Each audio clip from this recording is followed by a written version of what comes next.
నమస్తే welcome to Suman TV. నిన్న మొన్నటి వరకు బంగారం, వెండి, ప్లాటినం వంటి ఇటువంటి లోహాలను కొనేందుకు సామాన్య ప్రజలు హడలిపోతూ వచ్చారు. అటువంటి ప్రజలకు నిన్న బడ్జెట్ సమావేశాల్లోని ప్రభుత్వం ఒక తీపి కబురును అందించింది. కస్టమ్ ట్యాక్స్ను తగ్గించడంతో బంగారం, వెండి ధరలు హఠాత్తుగా తగ్గుముఖం కూడా పట్టాయి.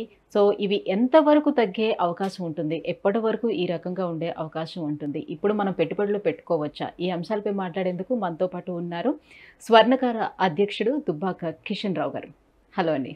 నమస్తే. సార్, ఇప్పుడు మొత్తానికి ఎప్పుడెప్పుడు బంగారం ధరలు తగ్గుతాయా? సో దాని మీద మన బంగారం కొనుక్కునే అవకాశం ఉంటుంది. సో పెళ్లిళ్ళ సీజన్ కూడా వస్తుంది. ఇంత మొత్తంలో అసలు బంగారం కొనగలుగుతామా లేదా అని అనుకునే వాళ్ళందరికీ నిజంగా ఇది తీపి కబురనే చెప్పుకోవాలి. కాకపోతే ఇప్పటి వరకు బంగారం ధరలు పెరుగుతూ వస్తున్నాయి కదా అంతకంతకు అని ఇన్వెస్ట్ చేసిన వాళ్ళైతే ఉన్నారు కదా, వాళ్ళ పరిస్థితి ఏంటి? సో ఎప్పటి వరకు ఈ బంగారం ధరలు ఈ రకంగానే ఉండే అవకాశం ఉంటుంది? ఇంకా ఎంతవరకు తగ్గుతుంది? నిన్ననే నిర్మలా సీతారామన్ గారు కేంద్ర బడ్జెట్లో మనకు ఒక 9% డ్యూటీ కన్సెషన్స్ ఇచ్చింది. అంటే 15% నుంచి 6%, 6.5% వరకు 3 మెటల్స్ మీద తీసుకొచ్చారు. దీనివల్ల ఒక 3,500-4 వేల రూపాయలు బంగారం పైన, అంటే ప్యూర్ గోల్డ్ పైన, అలాగే సిల్వర్ పైన 5,000 రూపీస్, ప్లాటినం మీద కూడా అలాగే 3,000 రూపాయల డిఫరెన్స్ కనబడుతుంది. కాకపోతే ఇంకా కొంచెం తగ్గుతుంది, కానీ ఇప్పుడు అనిశ్చితి ఉంటుంది. చాలా మంది దగ్గర గోల్డ్ రిజర్వ్స్ ఉంటాయి. ఇంత భారీ పెట్టుబడులు పెట్టి కొన్నవాళ్ళు తక్కువకు అమ్మాలంటే కొంచెం బాధలో ఉండి కొంచెం కొన్ని రోజుల వరకు డబ్బులు అవసరం ఉంటేనే వాళ్ళు అమ్ముకుంటారు. అంటే వాళ్ళ రీబుకింగ్స్ ఉంటాయి. ఇంకా మొన్నటి వరకు ఏమనుకున్నారంటే ఇప్పుడు మనం ఇన్వెస్ట్ చేసి ఇప్పుడు వరకు పెరుగుతూనే వచ్చింది కానీ ఎక్కడ తగ్గలేదు కదా, కంప్లీట్ గా అసలు ఎక్కడ కూడా పడిపోతూ రాలేదు. తగ్గినా కూడా మహా అయితే ఒక 100 రూపాయలు 200 రూపాయల వరకు తగ్గుముఖం పట్టింది. సో వేలకు పెరుగుతూ వెళ్ళింది కాబట్టి ఖచ్చితంగా అందరూ దాని మీద దృష్టి పెట్టారు. కానీ సడన్ గా ఇంత తగ్గిపోతే ఎట్లా అవుతుంది? అంటే ఇంకా తగ్గుతుందా అసలు? ఛాన్సెస్ అయితే కనపడుతున్నాయి. ఎంత అనేది ఇంకా కరెక్ట్ గా చెప్పలేము. ఎందుకంటే 2,400 చిల్లర డాలర్స్ కు ఒక ఔన్స్, అంటే 31 గ్రామ్స్ ఔన్స్ అంటారనమాట. అది దొరుకుతుంది. చిన్న బిస్కెట్ అంటారు దాన్ని. దాన్ని మనం రీకాల్కులేట్ చేసుకుని దానిపైన కస్టమ్స్ డ్యూటీ 6% వేసుకోవాలన్నమాట. వేసుకుంటే ఇది రియలిస్టిక్ రేటు. సో ఒక 1%, 1% వేరియస్ ఏరియాస్లో కొంచెం అప్స్ అండ్ డౌన్స్ ఉంటాయి. ఇది నేను చెప్పేదంతా బ్యాంక్ మెటల్ ఒరిజినల్ 999.9 మెటల్ గురించి. మార్కెట్లో దొరికే కొంచెం స్ప్యూరియస్ ప్యూర్ గోల్డ్లో ఒక 0.5% డిఫరెన్స్ ఉంటుంది. అది ఇంకా కొంచెం తక్కువలో దొరుకుతుంది. సో ఆర్బీఐ కూడా బంగారం మీదే ఇన్వెస్ట్ చేయడం, సో మాక్సిమం బంగారం ఆర్బీఐ కూడా బంగారం మీద ఇన్వెస్ట్ చేసి కొనుక్కోవడం జరగడం వల్ల బంగారం రేట్లు పెరుగుతూ 100% మనమే కాదు, చైనా ఎక్కువగా ఉంటుంది. చైనాకు ఈక్వల్గా మనం ఏం తక్కువ లేమని కూడా ఇండియా కూడా మన రిజర్వ్స్ యుఎస్లో ఇంటర్నేషనల్ మానిటరీ ఫండ్లో ఉన్న గోల్డ్ని కూడా మనం వాపస్ తెచ్చుకున్నాం. మన డెప్ట్ రికవరీని తగ్గించేసుకొని మనం తెచ్చుకున్నాము. కాబట్టి ఇండియా ఇప్పుడు సెల్ఫ్ సఫిషియన్సీలో గోల్డ్లో కూడా ఆర్బీఐ చాలా పటిష్టంగా ఉంది. కాబట్టే గవర్నమెంట్ ఒక నిర్ణయానికి వచ్చింది, సామాన్య మానవుడికి ఈ ట్యాక్స్ ఇంత పెడితే స్మగ్లింగ్ అవుతుందనేసి స్మగ్లింగ్ను డిస్కరేజ్ చేయడానికి కూడా ఈ గోల్డ్ కస్టమ్ డ్యూటీ తగ్గించడం. ఇప్పుడు ప్రతి వాళ్ళు స్మగ్లింగ్ 15% కస్టమ్ డ్యూటీని తగ్గించుకోవడానికి ఒక 1,00,000 రూపాయల్లో 15% 15,000. 15,000ను మనము తీసుకోవడానికి ఒక 10 తులాల బంగారం అంటే 1,50,000 రూపాయలు బెనిఫిట్ అవుతుంది. సో ఇలా మనం ఒక్క బిస్కెట్ తీసుకొస్తే 10 తులాలది, మరి 1 కిలో తీసుకొస్తే 15 లక్షలు. సో ఇవన్నీ ఆలోచించి గవర్నమెంట్ కూడా ఏం చేసిందంటే ఫ్రీ మూమెంట్, జ్యువెలర్స్ కూడా హ్యాపీగా ఉన్నారు, మా స్వర్ణకారులు కూడా హ్యాపీగా ఉంటారు. ఇప్పుడు మెయిన్గా ఇండియాలో మహిళామణులు చాలా హ్యాపీగా ఉంటారు. వచ్చేది శ్రావణ మాసము, తర్వాత ఒక మధ్య ఇప్పుడు బంగారం రేట్స్ తగ్గటం వల్ల ఇప్పుడు మీకు కొనుగోలు అనేది పెరుగుతుంది. అవునండి, ఖచ్చితంగా పెరుగుతుంది.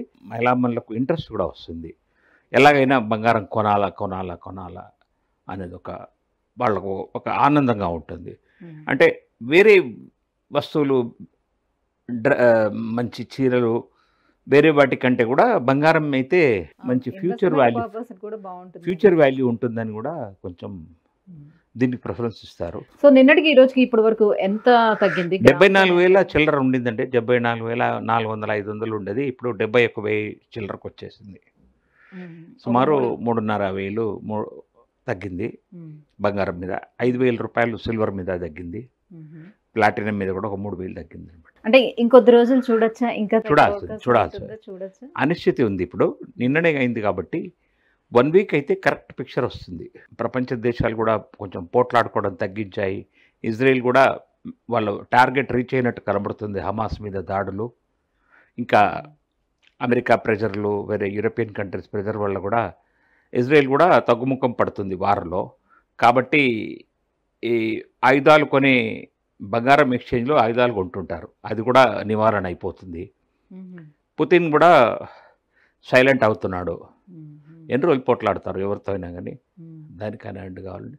హ్మ్. దానివల్ల స్థిరంగా ప్రపంచ దేశాలు ఉంటే గోల్డ్ రేట్ తగ్గే ఛాన్సెస్ బాగా ఉంటుంది. సో ఈ కారణాలతోనే గోల్డ్ గాని, వెండిలో గాని హెచ్చుతగ్గులనేది ఉంటుందా? ఎప్పుడైనా గోల్డ్ తగ్గిందంటే మిగతా లోహాలు కూడా తగ్గుముఖం పడతాయా?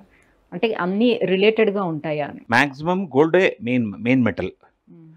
గోల్డ్ తర్వాత ప్లాటినం, తర్వాత సిల్వర్, తర్వాత కాపరు, ఇవన్నీ మిగతా బ్రాంజ్ ఇవన్నీ కూడా ఉంటాయి. కానీ గోల్డే ఎక్కువ ఆకర్షణ. దిస్టింగ్ చిన్న క్వాంటిటీలో పెద్ద వాల్యూ పే చేయాల్సి వస్తుందన్నమాట. హుహు.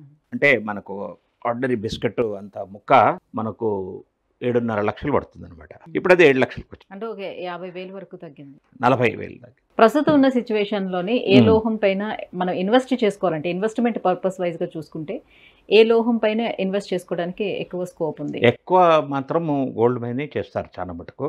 హ్మ్. వేరే మెటల్స్ సిల్వరు జ్యువెలరీ కాకుండా ఫిల్మ్ తయారు చేయడానికి, ఎక్స్‌రే ఫిలిమ్స్‌కు దాంట్లో కూడా ఇది వాడతారు. పుదీనా పైన వాటిపైన కూడా ఈ సిల్వర్ సిల్వర్ కోటింగ్ ఇస్తారనమాట. కోటింగ్ కూడా. పాన్ మసాలా మీద కూడా కోటింగ్ ఇస్తారు. హ్మ్. కాబట్టి మల్టీపర్పస్ యూస్ అవుతుంది సిల్వర్. వేరస్ గోల్డ్ ఓన్లీ ఆర్నమెంట్స్‌కే వాడతారు. హ్మ్. 99.9% ఆర్నమెంట్స్‌కే వాడతారు. వెరీ తక్కువ ఏదైనా మెడికల్ సో వాల్యూస్. ఫ్యూచర్‌లో ఎక్కువ వాడకము పెరిగేది ఏ మెటల్ అయి ఉంటుంది? గోల్డేనండి. గోల్డ్. గోల్డే. గోల్డ్ ఆ తర్వాత ఆల్టర్‌నేటివ్ చూస్తే మనం సిల్వర్. మీద. సిల్వర్. సరే ఇప్పుడు 22 క్యారెట్ ఆర్నమెంట్ తీసుకోవడం బెటర్ అంటారా? లేకపోతే 24 క్యారెట్ మీద ఇన్వెస్ట్ చేసుకోవడం బెటర్ అంటారా? ఏది సజెషన్ ఇస్తారు మీరు? ఎన్ని ఇంటర్వ్యూస్‌లో కూడా చెప్పాను. గోల్డ్ బిస్కెట్ రూపంలోనే తీసుకొని పెట్టుకొని మీరు లాకర్‌లో అయినా, ఇంట్లో అయినా జాగ్రత్తగా పెట్టుకోవచ్చు. మీకు అవసరం ఉన్నప్పుడే అమ్మాయిలు మ్యారేజ్ అనుకున్నప్పుడు, లేదంటే మన ఇంట్లో ఏదైనా ఫంక్షన్ ఉన్నప్పుడు, వస్తువు చేయించాలనుకున్నప్పుడు 10 రోజులు, 15 రోజుల ముందు మీరు ఏదైనా షోరూమ్‌కు ఎందుకంటే ఎప్పటికప్పుడు డిజైన్స్ మారిపోతూ మారిపోతూ కాబట్టి. ఉంటాయి. హ్మ్. మనము ఒకవేళ ఎమర్జెన్సీలో ఈ బిస్కెట్ గోల్డ్ మనం ఎక్స్చేంజ్ చేసుకుంటే ఫుల్ వాల్యూ వస్తుంది. అవును. 99.9% హ్మ్. వాల్యూ వస్తుంది. వేరస్ జ్యువెలరీ చేసిన తర్వాత 5-10% తగ్గిపోతుంది. హ్మ్. కాబట్టి రిస్క్ తీసుకోకుండా ప్యూర్ గోల్డ్‌గా ఉంచుకోవడం మంచిది. సరే ఇప్పుడు 24 క్యారెట్ గోల్డ్ అంటే ఇప్పుడు మనకి కాయిన్స్ రూపంలోనే ఇస్తున్నారు కదా! కాయిన్స్ రూపంలో తీసుకుంటే మళ్ళీ దాంట్లో కూడా వేస్టేజ్ అనేది మనకి అస్సలే ఉండదు. ఒక్క పర్సెంట్ కూడా ఉండదు. మీరు అడిగేటప్పుడే మాకు బ్యాంక్ మెటల్ అని అడగాల. బ్యాంక్ మెటల్ అని అడిగిన తర్వాత వాడు భయపడతాడు. బ్యాంక్ మెటల్ అనగానే అంటే 100% ప్యూర్ గోల్డ్ అడుగుతున్నారని అర్థమైపోతుంది వాడికి. హ్మ్. అయిపోయి వాడు కావాలంటే ఒక ₹500 ఎక్కువ తీసుకున్నానే మీకు 100% ప్యూర్ 4 నైన్స్ గోల్డ్ ఇస్తాడు. హ్మ్. 4 నైన్స్ కంటే ఎక్కువ ఇంకేది దొరకదు ప్రపంచంలో. హ్మ్. 999.9 ఓకే. అది వరల్డ్ వైడ్‌గా accepted gold. Thank you so much sir. So బంగారం, వెండి ధరలు ఏ రకంగా ఉండే అవకాశం ఉంది? సో దేని మీద ఇన్వెస్ట్ చేసుకోవచ్చు? ఈ విషయాలన్నీ ఇంత క్లియర్‌గా తెలియజేసినందుకు thank you so much. Thank you.